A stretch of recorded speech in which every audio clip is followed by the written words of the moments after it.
You were a peasant.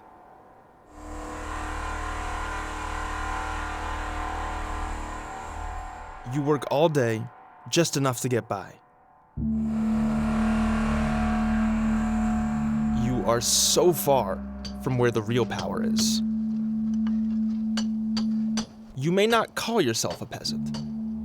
For a long time in the so-called West, many no longer believe themselves to be peasants, but individuals. And in the so-called West, the individual is the most important. The mighty, the powerful, the state are here to serve us. Industry and capitalism certainly propel this myth, with all their advertising and messaging emphasizing the importance of our individual preferences and pleasure, our wants and needs. Democracy promises this as well. It is written explicitly in the United States Constitution, a government by the people, for the people. But as democracy weakens, so does this illusion. Those living in authoritarian governments may see the truth of the matter a little bit more clearly. In those countries, the state obviously does not serve the individual. It's the exact opposite. The individual is here to serve the state. It's expressed most clearly in monarchies. The king, the head of state, is the most important. The rest are all peasants, like us. I tell you this not to depress you. I tell you this so together we may see our situation more clearly and act accordingly.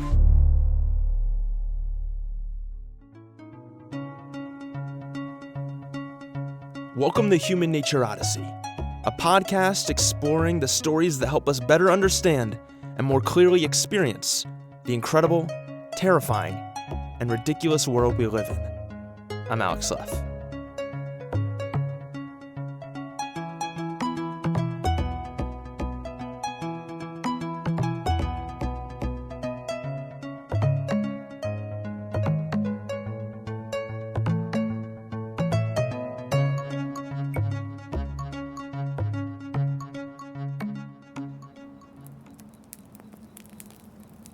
Come, let's sit by the fire, where some other peasants have gathered. Fredy Perlman is about to tell a story. Well, here he is now. He's a peasant like us. From the light of the fire, you can see his unkempt, curly, dark hair that falls just past his ears. His large, brow-lined glasses with a thick top rim. He wears a button-down shirt and a pullover sweater. He's going to tell us a ghost story. It's a ghost story about peasants and kings and the destruction of the world.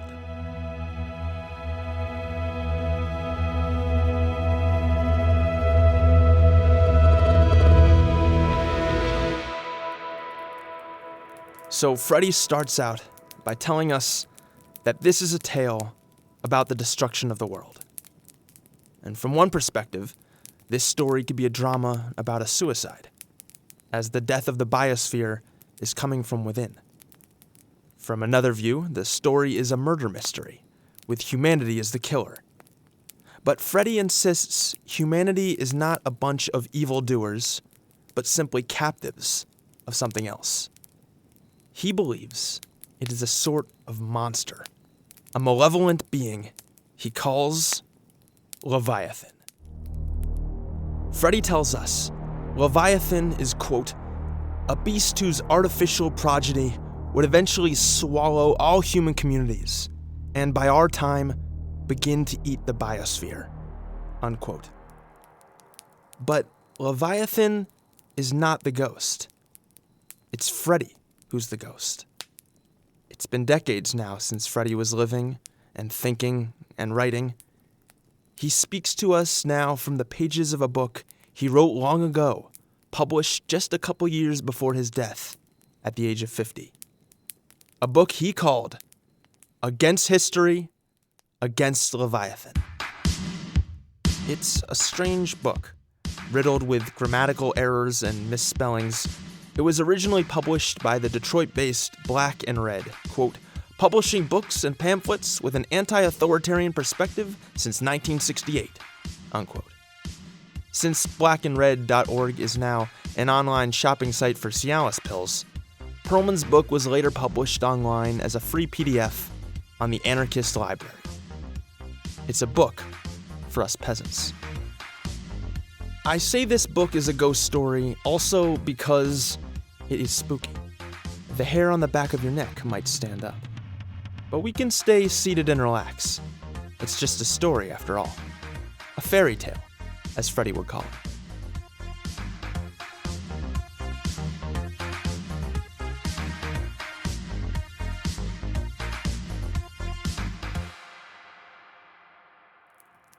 As a ghost, Fredy himself can't speak, but his words on those pages flicker in the flames of our fire. Some of these words I shall read aloud. Others I will retell in my own way, as well as some respectful challenges, and as always, a few things to question. Fredy Perlman was born in Czechoslovakia, just 5 years before it was invaded by the Nazis. His family fled the impending empire, spent several years in a small town in Bolivia, and immigrated to the United States after the war. It was there Fredy lived the rest of his life, and would come to believe that in a sense, his family had fled one empire, only to arrive in another. No, that's not quite right. His ghost corrects me. It's all one empire. Some of his words shimmer in our fire. Quote, "The Nazis lost the war, but their new order didn't." Unquote. Fredy wrote his book at a time of great crisis, when the world was divided by two great powers who aimed their great weapons at each other, and if either one fired, the world would be consumed by flame. While the wealthy grew more powerful, and their towers grew taller, famine, hunger, violence, and unrest plagued the globe. We too were born into a world of crisis, of great destruction and turmoil. But, Fredy tells us, it was not always this way. To Perlman, viewing the world's crisis in the context of the last 100, even 500 years, is to not understand the world. No more than looking at flowers allows you to understand the whole plant. Look towards the stems, branches, and root. If our contemporary civilization, with its contemporary problems, is the flowering, then Sumeria was its root. That's where Fredy's ghost story begins, in the ancient land of Mesopotamia. There's a crackle in the fire, and Fredy's ghost clears his throat.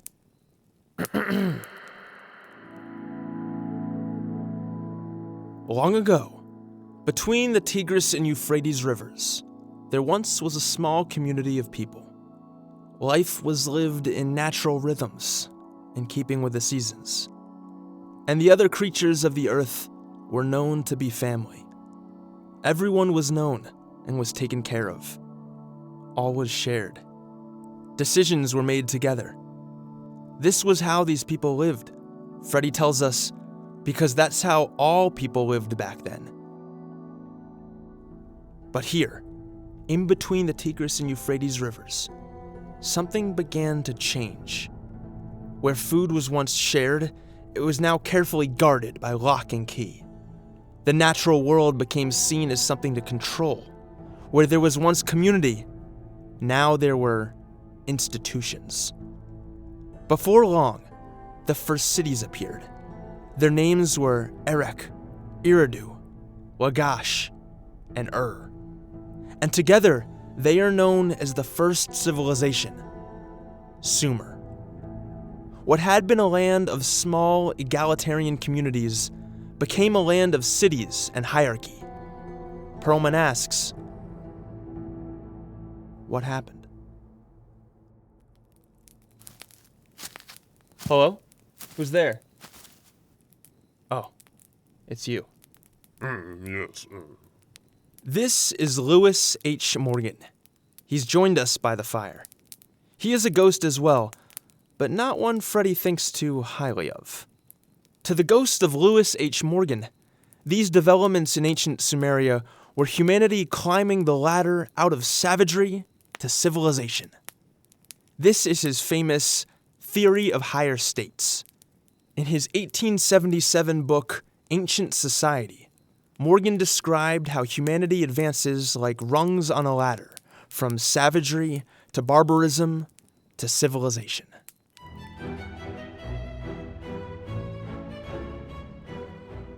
If you look up Lewis H. Morgan, you'll find a painting of a distinguished-looking white man in a suit and bow tie.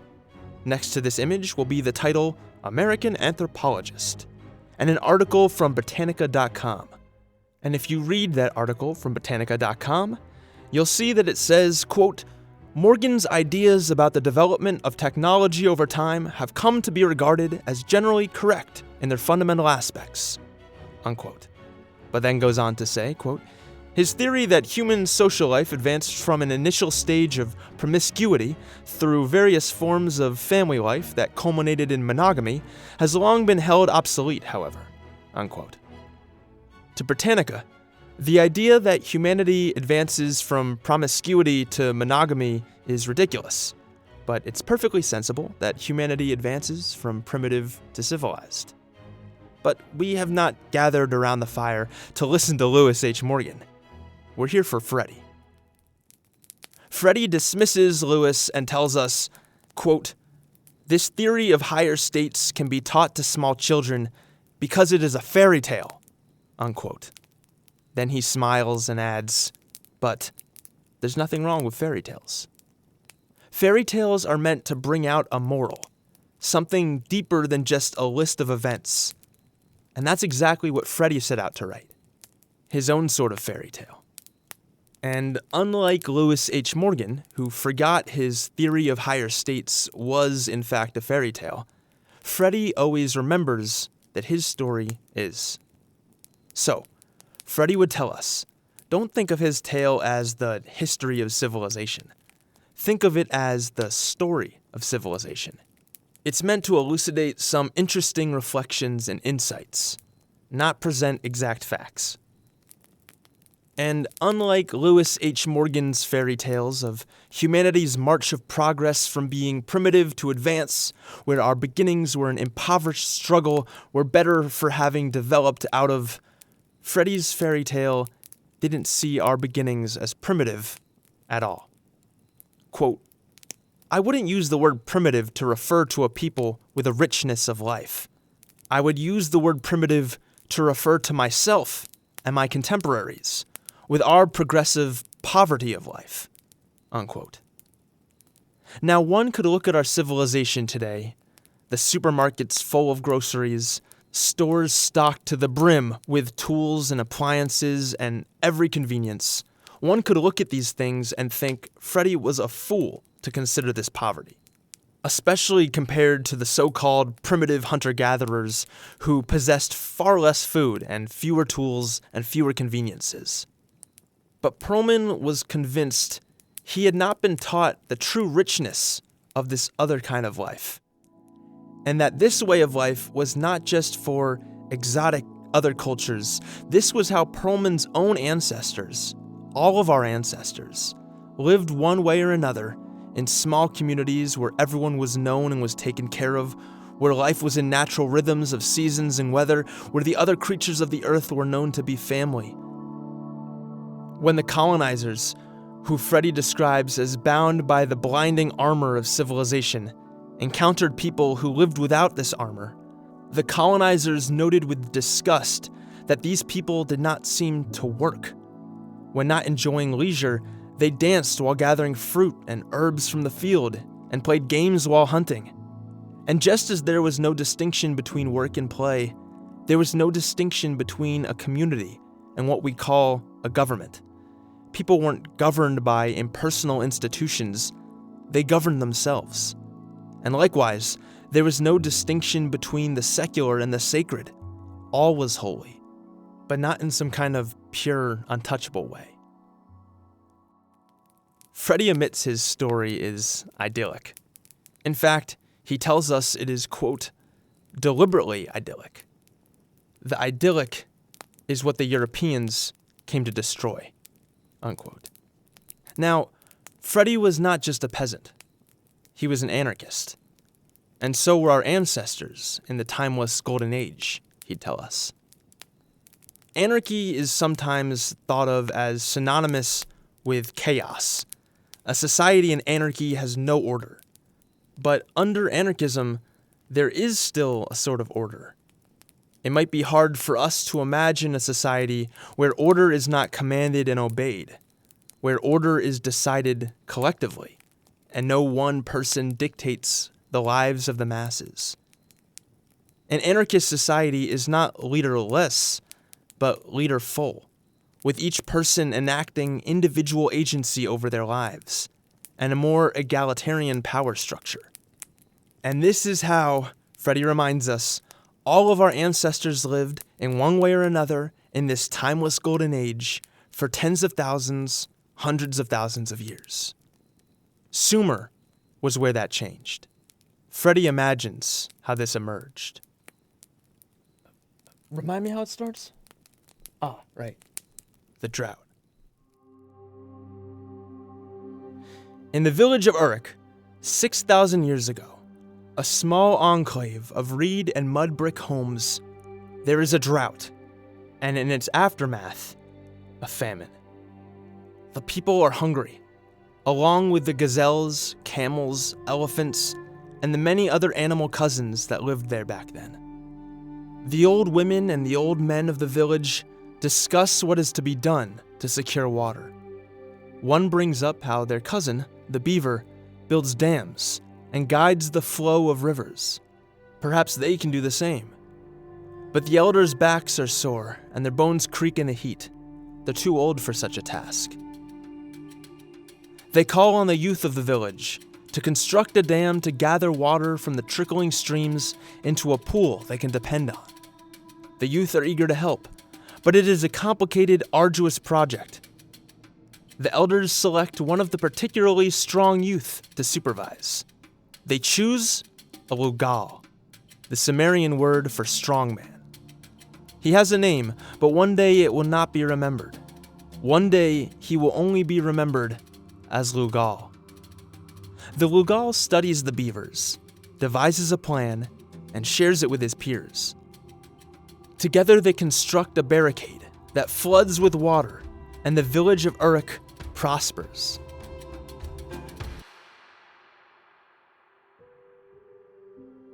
Once complete, the strongman, the Lugal, is treated like everyone else. His leadership was contingent and temporary. But the following year, great rains come, and the dam breaks.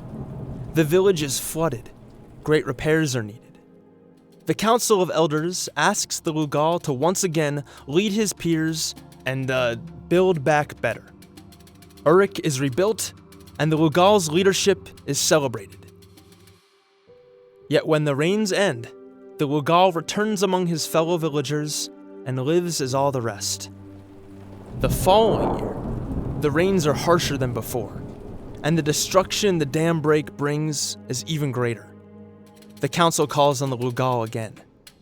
This time, the Lugal requests to have a seat on the council, despite being considerably younger than the elders. His insistence is convincing. After all, is he not the one who most understands dam building? His guidance could help prevent further problems in the future.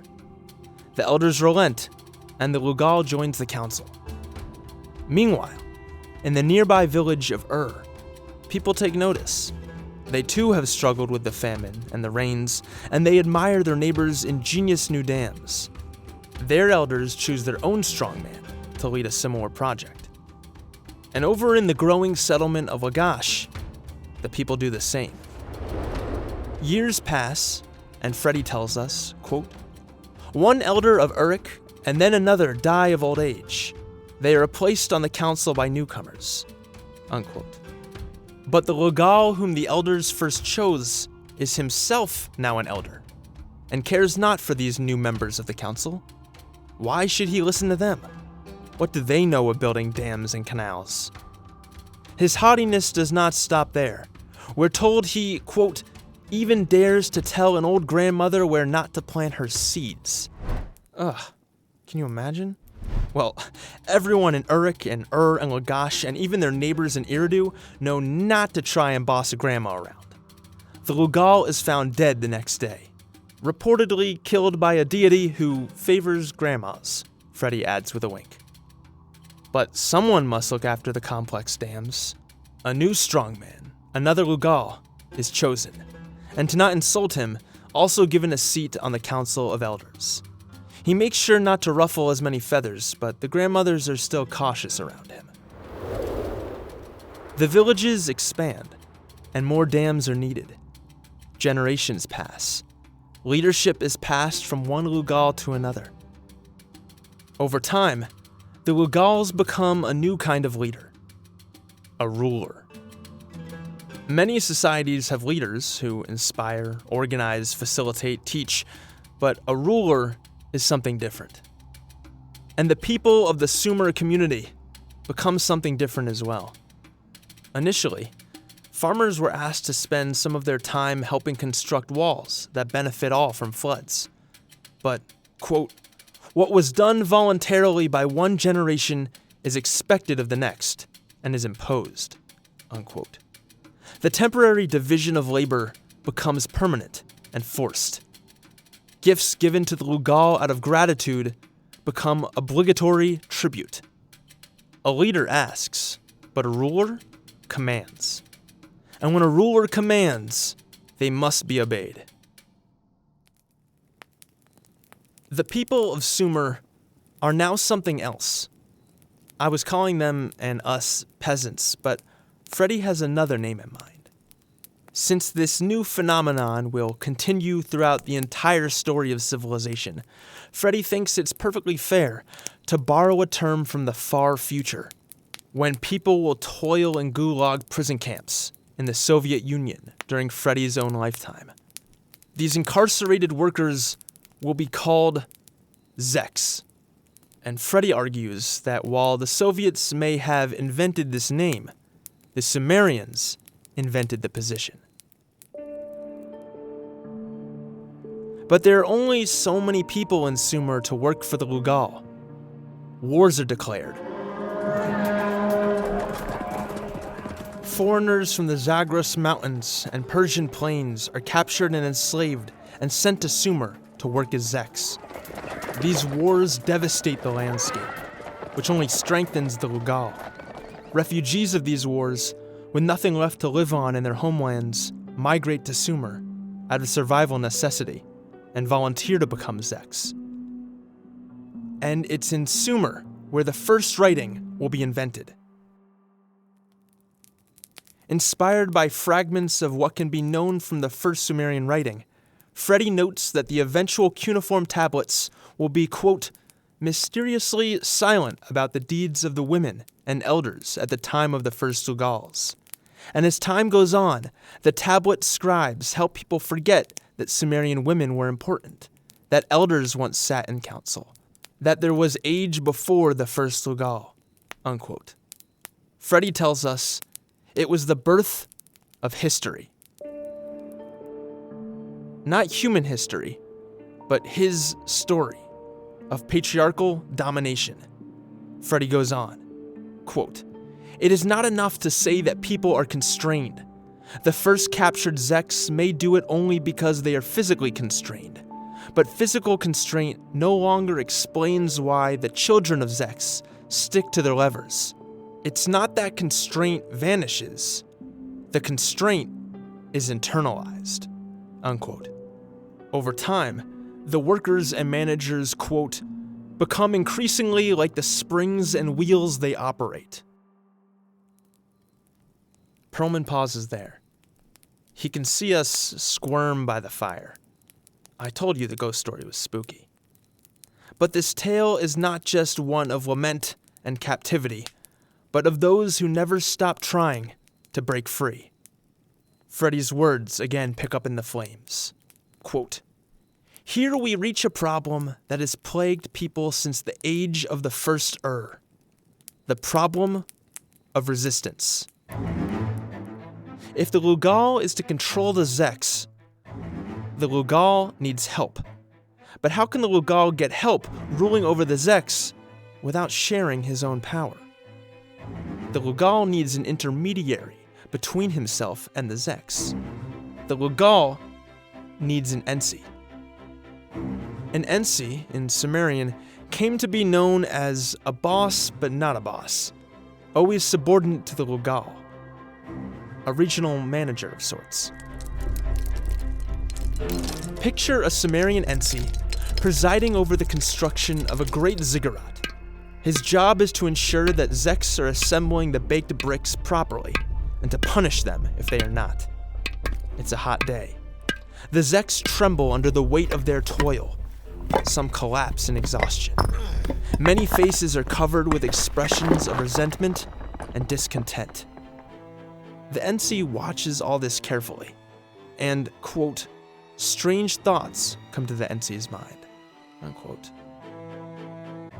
There are more Zeks than Ensis, he notices, and certainly many more Zeks than Lugals. Yet, the Zeks still follow the Ensi's orders, just as the Ensis follow the Lugals. There are rebellions, of course, but the Ensi is surprised that they're not all the time. And even more surprising, and far more perplexing, is the fact that during such rebellions, quote, very few activities came to a complete halt, even during the interregnum between Lugals, unquote. It's as if the city has, quote, a will of its own, but he knows it doesn't. The only one in town with a will is the Lugal. The Ensis only execute the Lugal's will. And if the Zeks have a will at all, it is a will to break out. The Ensi concludes that it's pointless to think. Thinking is the job of priests and oracles, unquote.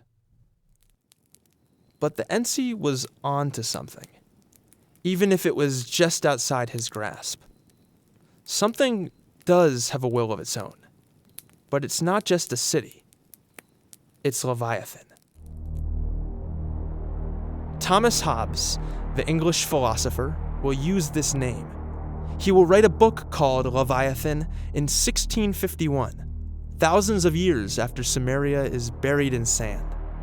Hobbes will write, quote, that great Leviathan called a commonwealth, or state, which is but an artificial man, though of greater stature and strength than the natural, for whose protection and defense it was intended, and in which the sovereignty is an artificial soul, as giving life and motion to the whole body. The magistrates and other officers of judicature and execution, artificial joints. Reward and punishment are the nerves, that do the same in the body natural. The wealth and riches of all the particular members are the strength. The people's safety, its business. Counselors, by whom all things needful for it is to know are suggested unto it. What? Are the memory, equity, and laws. An artificial reason and will, concord, health. Sedition, sickness. And civil war, death. Unquote. That's what Ensi was seeing. The birth of the Leviathan. An artificial creature whose parts are built out of people who are no longer free. Hobbes will imagine that in the Leviathan there is, quote, one free and whole man, unquote. To Hobbes, that is the monarch, the ruler, the Lugal. But Fredy shakes his head. Our fire burns. Quote, even the Lugal, the freest man in cannot go hunting in the morning, fishing in the afternoon, and dancing at night, as his own spirit moves him, unquote. One Lugal, Urukagina of Lagash, perhaps more than any other Lugal before him, would learn the true limits of his power. After generations of Lugals who ruled by the whip, Urukagina of Lagash, clay cuneiform tablets will tell us that he becomes, quote, the first documented reformer, unquote, and champion of what we'll one day call the working class. Perhaps Urukagina recognizes the work that keeps Lagash running is that of the Zeks, not the elite who rule over them. For example, one such reform was not allowing elites to force a Zek to sell goods to him if the Zek refused. This was a real reform, and the clay tablet decreeing it survived into our time. But Urukagina of Lagash's reforms do not last for long, because neither does Urukagina. You see, Urukagina had a rival, an Ensi from the nearby town, named Zagizi. And Fredy wasn't making these names up, by the way. Zagizi once lived, as much as you and I, and Zagizi was sick of being an Ensi. He wanted to be a Lugal, so he devised a plan.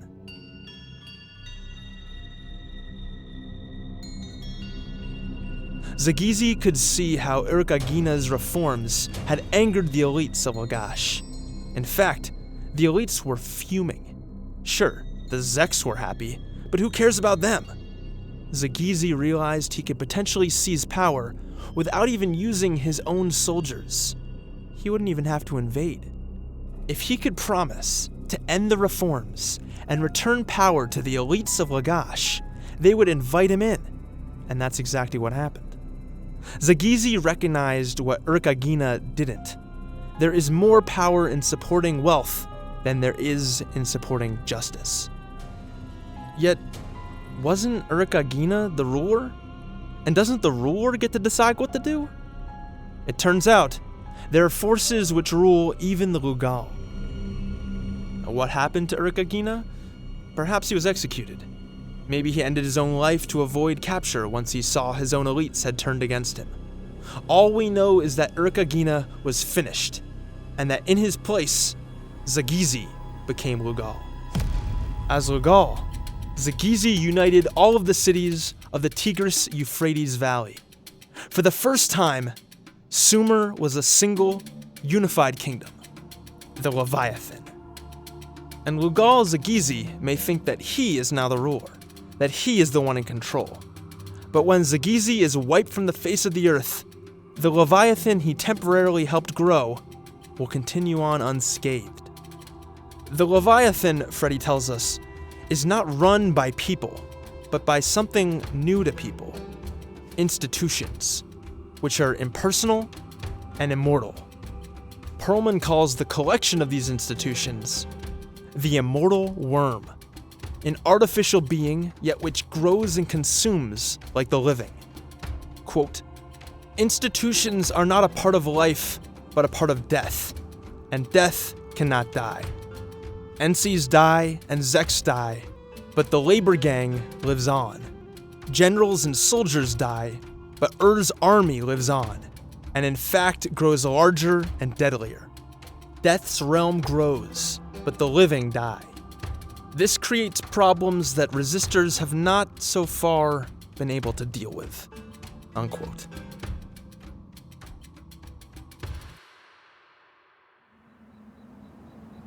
Ooh. A cold wind howls, and we shiver, but the fire grows stronger. Fredy's words through the fire tell us, quote, "Dead things have powers living beings lack." The Leviathan, quote, "neither breathes nor breeds. It is not even a living parasite. It is an excretion," unquote. Life will be gobbled up, forests cleared, predators slain, mountains mined. Life will go in one end Leviathan and come out the other as resources. This excretion will be a new kind of trade. And Fredy says that outside of Leviathan, quote, "trade is something people do to their enemies," unquote, not with their kin, as gifts are given and received, not exchanged. There are two ways of reading this. One is the bright side, that a market economy allows enemies to live together without being kin. Or, as Perlman emphasizes, the nefarious side. A market economy creates a society of enemies. And as he explains, when trade encompasses all facets of society, it is no longer just trade. It is called business. A businessman, Fredy says, is, quote, "a human being who thrives in and on the Leviathan's material entrails, unquote. And one day, business will become another force of the Leviathan beyond even the supposed ruler's control.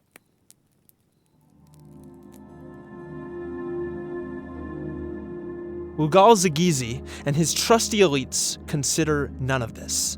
And how could they, really? It's all so new. The incoming resources, the tribute, the power, and here they are, the rulers of the great Sumeria.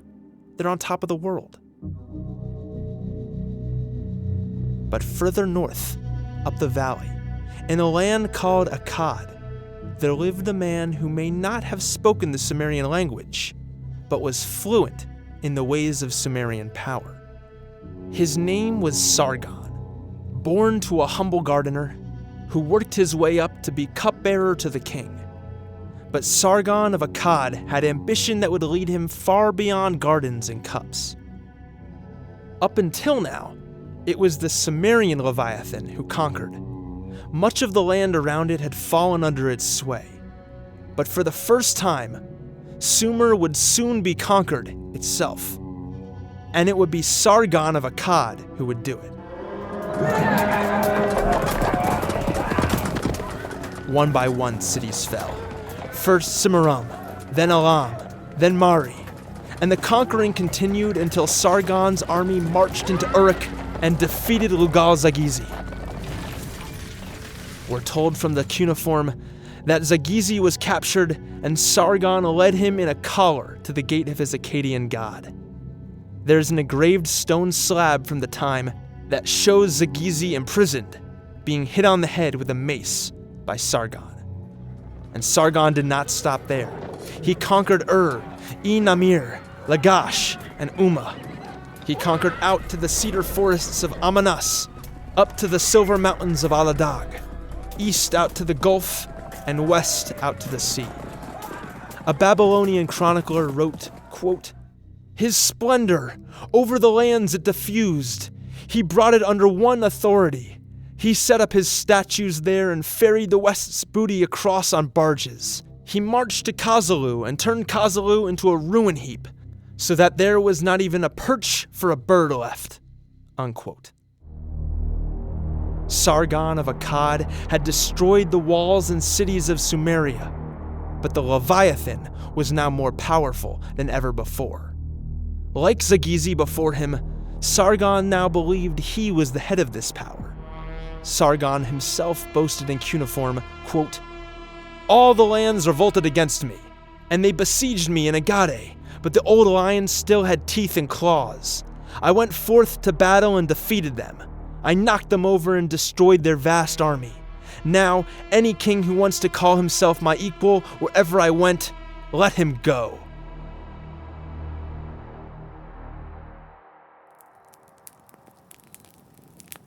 The fire spits and tumbles. The Leviathan is a cannibal, Fredy says. Quote, "It eats its contemporaries as well as its predecessors. Its enemy is everything outside of itself," unquote. Sargon the Conqueror thought his major achievement was in defeating Sumer and in creating the Akkadian Empire. But his true achievement is helping us see Leviathan more clearly. You see, this monster, though brought to the world by Sumer, no longer belongs to Sumer anymore. The immortal worm has no nationality, no ethnicity. It is a beast bent on the total consumption of the world. Sargon thought he was the ruler, but Leviathan was the ruler. Sargon was Leviathan's regional manager. As Fredy says, quote, is now. It is not exotic at all. It is our world. 6,000 years later, there will still be Lugals, though they will call themselves new names," unquote. The Leviathan still haunts us today. Thanks for listening. Against History, Against Leviathan is an epic story spanning thousands of years. This was just its first chapter. Perhaps one day we will return and let Fredy continue his story from here. But up ahead on our Odyssey, we will be traveling in time all the way to the present to look at the beast Leviathan eventually became and the world system it created. Until next time, I hope you won't have nightmares about spooky worms. Remember, this was just a fairy tale. And though it's one that's haunted us for thousands of years, perhaps you'll consider better stories that could come true instead. So, the fire we peasants have gathered around is growing dim. It's best we let it die down for now. But the campfire is always burning on the Human Nature Odyssey Patreon, where songs and stories are always being sung. You can come join us around the fire there, share your thoughts, make your suggestions, talk with your fellow peasants, have access to bonus episodes, transcripts of episodes, and audiobook readings. Your support makes this podcast possible. Thank you to Gary and Michael for your feedback on this episode. And as always, our theme music is Celestial Soda Pop by Ray Lynch. You can find a link in our show notes. Talk with you soon.